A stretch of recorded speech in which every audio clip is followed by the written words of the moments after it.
তাবিজ ব্যবহার করা যাবে কি যাবে না, চলুন আমরা আজকের ভিডিওটিতে শুনে আসি। যে আজকে তাবিজের সামনে মাথা নত করেছে, ভয় পেয়েছে, বাপরে বাপ যদি তাবিজ ব্যবহার না করি তাহলে জিন তো আমাকে আক্রমণ করে ফেলতেছে, আমার ছেলে মনে হয় মারা যাবে যদি আমি তাবিজ না লাগাই। আমি একটা ঘটনা হয়তো কোনো এক জালসায় শুনিয়েছিলাম, আজকে কথায় কথায় মনে পড়ে গেল।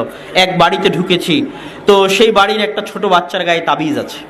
তো আমি বলছি এই তাবিজ খুলে ফেলতে হবে। তখন তারা বলতেছে যে এই তাবিজ যদি না খোলা যদি হয় তাহলে ওর তো ক্ষতি হবে, আমারও ক্ষতি হবে। কথা বুঝতে পেরেছেন? তো যখনই বলেছে আমার ক্ষতি হবে তখন আমার গায়ে আগুন লেগে গেছে। তখন আমি জোর দিয়ে টান দিয়ে তাবিজ খুলে ফেলে পায়ে পিষে বলছি, জিনের বাপকে আসতে বলেন আমার ক্ষতি করতে, আমি আল্লাহর বান্দা।